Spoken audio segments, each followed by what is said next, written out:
Hey everyone, this is Kevin from thechesswebsite.com, and today we're going to be going over game number 2 from the 1971 Candidates Tournament. Winner of this tournament goes on to face Buddy Spassky in the 1972 World Chess Championships. Our competitors, we have Bobby Fischer. He is the underdog, facing off against Petrosian, who just lost the World Championship to Buddy Spassky a few years ago. He feels like the title is his. A few years prior to that, he beat Buddy Spassky, and so he's looking to make it 3 World Championships in a row that he faces off against Buddy Spassky. But he does have one roadblock in his way, and that is Bobby Fischer, much younger kid than Petrosian at this time. Bobby Fischer in this tournament had won 12 games to reach the finals of the Candidates Tournament, and so Petrosian, understanding that his opponent has had a good time so far, feels like he's going to dominate. But in game number 1, Bobby Fischer came out swinging and won game number 1. So in game number 2 here, Petrosian has the white pieces, looking to assert himself as the dominant player. Bobby Fischer looking to stay aggressive as always, see if he can take a 2-0 lead. Petrosian starts out with d4. This goes into the Grunfeld defense with knight f6, c4, g6, knight c3, and then d5. Now white has a couple options here. You could always take here for the exchange variation. He opts for the safer alternative, and that is just bringing his bishop here to f4. Bobby Fischer continues with bishop to g7, just fianchetting his bishop to the king side of the board. e3, just solidifying this pawn chain. Once the dark square bishop's outside this pawn chain, pretty safe to play e3. Also opens up for his light square bishop to defend this square here on c4 in case Bobby Fischer wants to take here on c4. We see Bobby Fischer continue with c5, and then the pawn takes, and then queen down to a5. This is pinning down the knight here to the king. Can easily take the pawn here on c5 if he wants to. Now Petrosian does have a few options here. The first one would be just to go ahead and take with his pawn here on d5. Glad he didn't choose this option. This is a pretty drawish variation because it tends to end in a perpetual check. After the knight takes, we can see the queen take. You can just see a lot of material start to come off the board after the pawn recaptures. The queen is forking the king and the rook here. The rook's going to fall off the board. Bishop's going to come here to e5, attacking both the queen and the rook here. And so we're going to see the rook come off the board after the bishop comes to e6. The queen can come to b7, but black has perpetual check. There's no way for Petrosian to do anything about this. If he were ever to come to g3, well, that's going to be checkmate right there. That's not good. So he's going to come back to e2, and then we just repeat this entire thing over and over. So glad he didn't choose that option. Other option he had is queen to a4, and just says, let's go exchange material off the board. That's fine. I'll have my knight come here to a4. You could play d7, force my knight come back. We kind of are just resetting the exact same position, except we don't have the queens on the board, and Bobby Fischer has a few more pieces evolved into the game. So I really like this position from Bobby Fischer. And then the other option is to have the queen come to b3. It isn't doing as much. Castle on the king side, and you can see rook over here to c1. Petrosian doesn't really want to play a perpetual check game, doesn't want to play an option where Bobby Fischer has more developed pieces, and he's pretty much at the same spot as before, except the queens are off the board. That's not what you're looking for with the white pieces. He chooses option D, and that is just to go ahead and play his rook to c1. Yes, queen to b3 is completely fine. It does also stop this light square bishop from getting involved into the game, because then the queen is threatening coming up here to b7, but decides for right now to go and just play rook here to c1. Bobby Fischer brings his knight down here to e4. It's a great little outpost for this knight, and the knight can't take here. It's still being pinned down by the queen. So Petrosian decides to go ahead and take the pawn away that's protecting that knight, and that's exactly what he does with pawn takes here on d5. And then knight takes on c3, and then queen to d2. Says this, I'm going to get this material back. You can't move your knight right away. I'll just go ahead and take your queen right here. So instead, the queen comes down here to a2. This was protected before by the knight here on c3. As soon as that comes off the board, the pawn on a2 is a sitting duck. So that's exactly what we see here. Now the pawn takes does open up for the queen to attack this. Bobby Fischer could easily exchange material. That's not necessarily what he's looking to do right here. Still trying to be pretty aggressive. I think in his mind, he feels like he's the better player. He won game 1. He's now won 13 games in a row in the Canada's tournament. He's trying to make a statement to the world right now. Not really looking to trade off material. Brings his queen back here to a5. Now bishop c4. Knight here to d7. Knight here to e2. Just getting the knights involved into the game.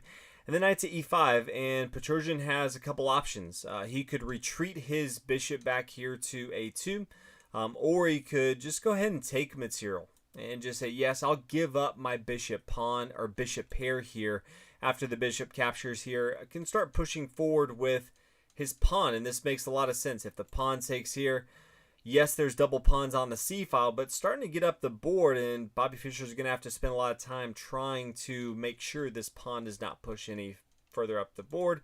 Instead, he decides to go ahead and bring his bishop back here to a2. This is being protected by the queen here on d2. Still defending this square here on d5. Just says, I don't want to give up my bishop pair quite yet. Now, Bobby Fischer had different options. I think even the better move for Bobby Fischer right now is just go and take this pawn here on c5. You don't have to worry about it anymore. Eventually, Petrosian's going to push forward with c6. But Bobby Fischer really likes to get material involved into the game, even if it is a slightly worse move. He just feels like he has a better opportunity with more attacking pieces. That's exactly what he does. Plays bishop down here to f5.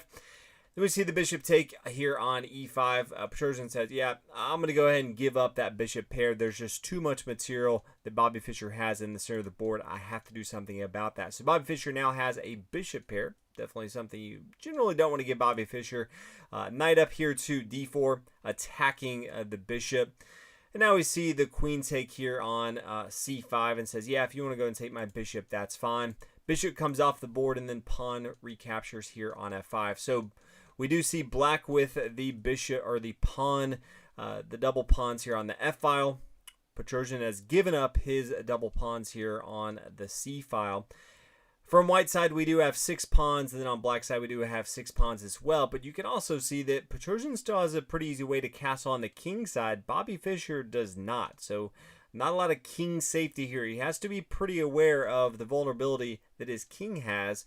Also does not have the best pawn structure. So if you're kind of looking at what side is better right now, it does look like white has a better setup heading into the endgame. White decides it's time to go ahead and castle on the king side of the board, followed by queen to a5, attacking the pawn. If the pawn moves, the queen's going to fall. Wants to make sure that this pawn doesn't continue to push forward. This is a semi-open file with the rook here on c1, so it's definitely a threat this pawn can start to push. Just a lot of pressure on Bobby Fischer he has to deal with. Also just says, hey, if this queen moves, I'm going to go ahead and take your bishop. Petrosian continues with queen c2. Defends all the same squares, also attacks this pawn here on f5. Black pushes that forward with f4. And now c4, as we talked about before, pushing that pawn here on the c file. We see the pawn take on e3. Petrosian's not too worried about it. He could easily recapture if he wanted to, but he decides, let's go ahead and push that pawn. This is my best way for victory. Queen down here to d2. Queen up to a4. Says, yeah, I don't want to exchange right now. I have a threat. I'm going to push it as much as possible.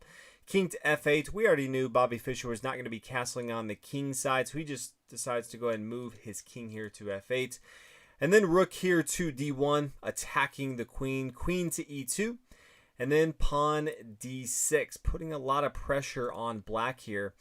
Queen to h5, and this is threatening the queen down here to h2. And I think in this position, white almost freaked out because of that. Because yes, your opponent does threaten mate in 1, but you can just play pawn takes here on e7 check. They have to respond to that. King here to g7, then you could take with your pawn. If they come down here to h2, that's fine. You could play king f2. They don't have any more threats right now. They might want to come back here to h4, but they can't because the queen just come over here. It is protecting the entire 4th rank. So that is probably the option he should have gone with. He kind of freaks out a little bit, decides to go ahead and play pawn to f4. Says, yeah, I don't even care if you push your pawn to e2. That's exactly what Bobby Fischer does. Unfortunately for him, it's not the situation that he's thinking, and not really sure if he just didn't calculate everything or if he just forgot about this lonely piece over here on a2. But we see the bishop fall here on e5. Pawn takes here on d1, gets the queen. Rook takes here on d1. Queen takes on e5, no real other option for the queen to do. But then rook to f1. Now the bishop and the rook are both eyeing down this pawn here on f7. Bobby Fischer does not have his other rooks involved into the game. So it's really just the queen, the bishop, and the rook eyeing down the king, which is in the center of the board, versus Bobby Fischer's queen. You can see where this is going. It's not very good for Bobby Fischer. He plays f6, trying to stop the immediate threat here of the rook taking on f7, but that's just met with queen to b3, threatening again queen up here to f7. No real way to stop this. We see king g7, queen up here to f7. Now the pawn takes on e7, and the reason that's important is that pawn was protecting this pawn on f6. Now you could easily have the rook come here to f6 if you want. You could have the queen come, another option as well.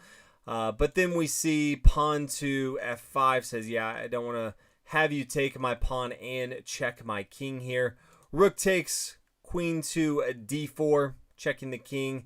But after the king comes to h1, there's no other threats that Bobby Fischer has.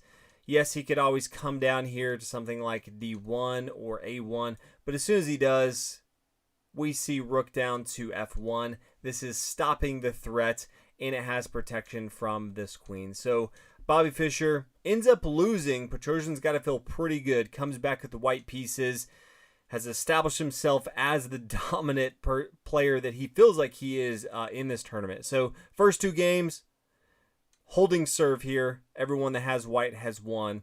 So thank you guys so much for watching. We're all tied up after game number 2. We'll come back in the next video and look at game number 3 from the 1971 Kennis tournament between Petrosian and Bobby Fischer.